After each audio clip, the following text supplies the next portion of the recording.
Colin Pitchfork, born 1961, Bristol, England, was the first criminal convicted for murder based on DNA fingerprinting evidence, and the first to be caught as a result of mass screening. Pitchfork hard and murdered two girls in Narborough, Leicestershire on November 21st, 1983 and on July 31st, 1986. He was arrested on September 19, 1987, confessed and was sentenced to life in prison on January 23, 1988. There was a prior conviction for R based on DNA. A nurse was convicted of Ring a mentally subnormal 14-year-old following DNA testing of her baby. On November 21, 1983, 15-year-old Linda Mann left her home to visit a friend's house. She did not return. The next morning, Linda was found hard and strangled on a deserted footpath known locally as the Black Pad.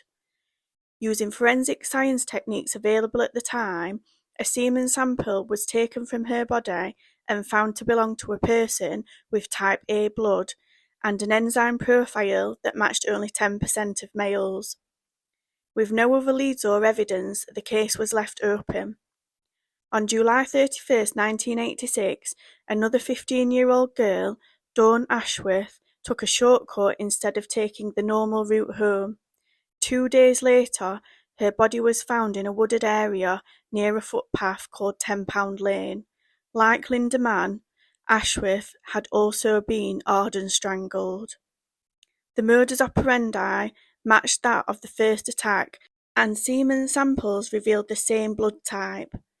The prime suspect was a local 17-year-old boy, Richard Buckland, who revealed knowledge of Ashworth's body and admitted the crime under questioning, but denied the first murder. Alec Jeffreys of the University of Leicester had recently developed DNA profiling along with Peter Gill and Dave Werrett of the Forensic Science Services (FSS), and detailed the technique in a 1985 paper. Gill commented, "I was responsible for developing all of the DNA extraction techniques and demonstrating that it was possible after all to obtain DNA profiles from old stains. The biggest achievement was developing the preferential extraction method to separate sperm from vaginal cells. Without this method, it would have been difficult to use DNA in our cases." Using this technique, Jeffreys compared semen samples from both murders against a blood sample from Buckland, which conclusively proved that both girls were killed by the same man, but not the suspect. The police then contacted the FSS to verify Jeffreys' results and decide which direction to take the investigation. Buckland became the first person to be exonerated by DNA fingerprinting. Jeffreys later said, "I have no doubt whatsoever that he would have been found guilty had it not been for DNA evidence. That was a remarkable occurrence."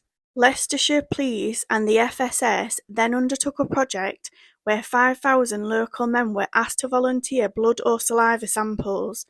This took 6 months and no matches were found. Later, a man named Ian Kelly was heard bragging that he had given a sample while masquerading as his friend, Colin Pitchfork. Pitchfork, a local baker, was arrested at his house in the neighbouring village of Littlethorpe, and a sample was found to match that of the killer. During subsequent questioning, Pitchfork admitted to flashing females over 1,000 times in a compulsion that he had started in his early teens.